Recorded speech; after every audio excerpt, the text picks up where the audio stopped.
DK Suresh ಸಹೋದರಿ ಹೆಸರಿನಲ್ಲಿ ಚಿನ್ನ ವಂಚನೆ ಮಾಡಿರುವಂತ ಪ್ರಕರಣಕ್ಕೆ ಸಂಬಂಧಪಟ್ಟಂತೆ ಅಕ್ರಮವಾಗಿ ಸಿಡಿಆರ್ ಅನ್ನ ತೆಗೆಸಿರುವಂತ ಪ್ರಕರಣದ ತನಿಖೆ ನಡೀತಾ ಇದೆ. ಹಲವು ಅಧಿಕಾರಿಗಳ ಸಿಡಿಆರ್ ಅನ್ನ ಐಶ್ವರ್ಯ ತೆಗೆಸಿದ್ದಾರೆ. ಇದರ ತನಿಖೆ ನಡೀತಾ ಇದೆ.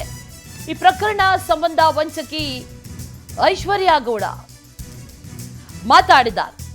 ಪವರ್ ಟಿವಿ ಜೊತೆ ಈ ಗೋಲ್ಡ್ ವಂಚಕಿ ಐಶ್ವರ್ಯ ಮಾತಾಡಿದ್ದಾರೆ. ಹಲವಾರು ವಿಚಾರಗಳ ಬಗ್ಗೆ ಮಾತಾಡಿದ್ದಾರೆ. ಈ ಅಕ್ರಮವಾಗಿ ಸಿಡಿಆರ್ ತೆಗೆಸಿರುವಂತಹ ಪ್ರಕರಣದ ತನಿಖೆ ಸದ್ಯಕ್ಕೆ ನಡೀತಾ ಇದೆ. ಅದನ್ನು ಎದುರಿಸ್ತಾ ಇದ್ದಾರೆ. ಆ ಸಂದರ್ಭದಲ್ಲಿ ಒಂದಷ್ಟು ವಿಚಾರಗಳ ಬಗ್ಗೆ ಮಾತಾಡಿದ್ದಾರೆ. ಇನ್ನು ನಮ್ಮ ಪ್ರತಿನಿಧಿ ವೀರೇಶ್ ಈ ಐಶ್ವರ್ಯ ಗೌಡ ಅವರನ್ನ ಮಾತಾಡಿಸಿದ್ದಾರೆ. ಏನು ಹೇಳಿದ್ರು ಈ ಸಂದರ್ಭದಲ್ಲಿ ಬನ್ನಿ ನೋಡೋಣ.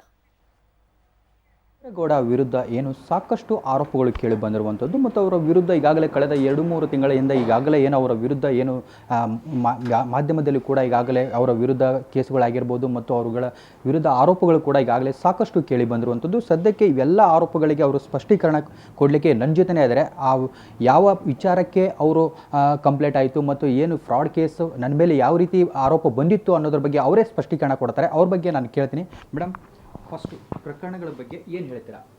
ಸರ್, ಪ್ರಕರಣಗಳೆಲ್ಲನೂ ಕೋರ್ಟಲ್ಲಿದೆ. ಅದ್ರ ಬಗ್ಗೆ ನಾನು ಏನು ಹೇಳೋಕ್ಕೂ ಇಷ್ಟಪಡಲ್ಲ ಇವಾಗ. ಯಾಕಂದರೆ ಸಿಟಿ ಅಷ್ಟೇ ಅಲ್ಲ, ಬೆಂಗಳೂರಲ್ಲ, ಬೇರೆ ಬೇರೆ ಮಂಡ್ಯ ಆ ಕಡೆ ಎಲ್ಲ ಈ ರೀತಿ ವಂಚನೆ ಪ್ರಕರಣಗಳು ದಾಖಲಾಗಿದ್ದಾವೆ.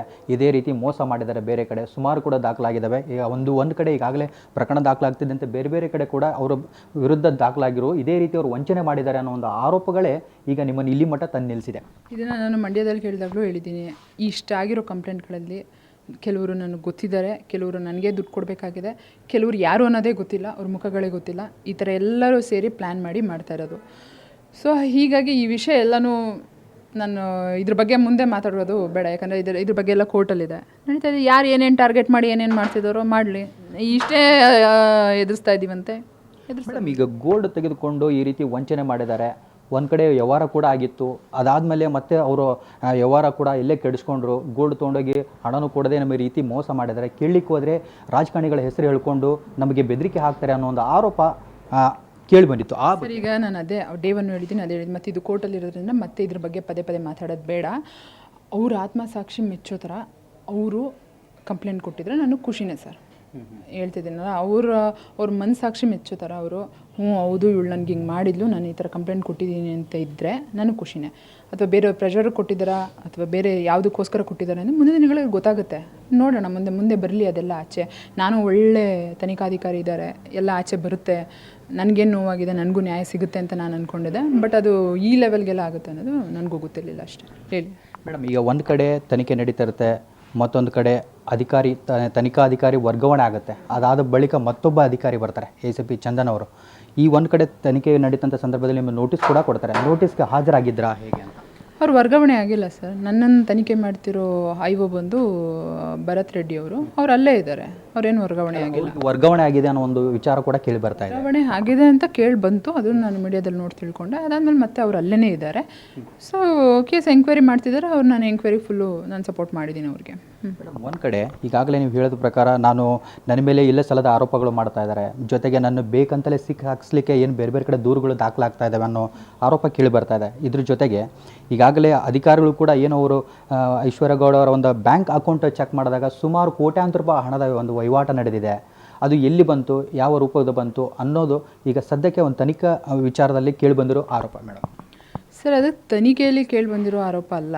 ಈಗ ಅದು ನನ್ನ ಅಕೌಂಟನ್ನು ಚೆಕ್ ಮಾಡಿದಾಗ ಯಥಾ ಪ್ರಕಾರ ಅಲ್ಲಿ ಏನು ನಡೀತಾ ಇದೆ ಅದು ಗೊತ್ತಾಗಿದೆ. ಅದೇನು ತನಿಖೆಯಲ್ಲಿ ನಡೀತಾ ಇರೋ ಇದಲ್ಲ. ಈವನ್ ನಾನು ACP ಅವ್ರ ಮೇಲೆ ಅಫಿಡೇವಿಟ್ ಹಾಕಿದ್ಮೇಲೆ, ಅವರು ನನಗೆ ಕೊಟ್ಟಿರೋ ಟಾರ್ಚರ್ಗಳ ವಿಷಯವಾಗಿ ನಾನು ಅಫಿಡೇವಿಟ್ ಹಾಕಿದ್ಮೇಲೆ ಇದನ್ನು IT ಗೂ ಬರೆದಿದ್ದಾರೆ. ಸೊ ಅದೇ ವಿಷಯವಾಗಿ ಮತ್ತೆ ನನ್ನ ಮೇಲೆ ಅವರೇ ಕಂಪ್ಲೇಂಟ್ ಮಾಡಿದ್ದಾರೆ. ಕೊನೆಯದಾಗಿ ಮುಂದಿನ ದಿನಗಳಲ್ಲಿ ಇವೆಲ್ಲ ಪ್ರಕರಣಗಳಿಗೆ ತೆರೆ ಎಳಿಬೇಕಂದ್ರೆ ಐಶ್ವರ್ಯ ಗೌಡ ಅವರು ಯಾವ ರೀತಿ ಒಂದು ಕಾನೂನು ಪ್ರಕಾರ ಹೋರಾಟ ಮಾಡ್ತಾರೆ? ಸ್ಪಷ್ಟವಾಗಿ ನನಗೆ ನನ್ನ ಲಾಯರ್ಗಳ ಮುಖಾಂತರ ನನಗೇನು ಅನ್ಯಾಯ ಆಗಿದೆ, ನನಗೆ IO ಇಂದ ಅನ್ಯಾಯ ಆಗಿದೆ ಅಥವಾ ಕಂಪ್ಲೇಂಟ್ ಕೊಟ್ಟೋರಿಂದ ಅನ್ಯಾಯ ಆಗಿದೆಯಾ ಅಥವಾ ಗೊತ್ತಿಲ್ಲದಿರೋರು ನನ್ನ ಮೇಲೆ ಹೇಳ್ತಾ ಇರೋ ವಿಷಯಗಳಿಂದ ನನಗೆ ಅನ್ಯಾಯ ಆಗಿದೆಯಾ, ಎಲ್ಲರ ಮೇಲೂ ಎಲ್ಲರ ವಿರುದ್ಧವಾಗೂ ನಾನು ಹೋರಾಟ ಮಾಡೇ ಮಾಡ್ತೀನಿ. ನನ್ನ ಕೈಯಿಂದ ಎಲ್ಲಿವರೆಗೆ ಸಾಧ್ಯನೋ ನಾನು ಇವರೆಗೂ ಹೋರಾಟ ನಡೆಸ್ತೀನಿ ಸರ್.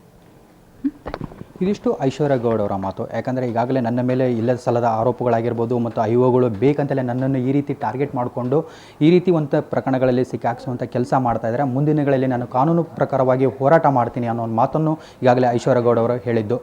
ಕ್ಯಾಮ್ರಾಮನ್ ಜಯಂತ್ ಜೊತೆ ವೀರೇಶ್ ಪತ್ತಾರ್, ಪವರ್ ಟಿವಿ, ಬೆಂಗಳೂರು.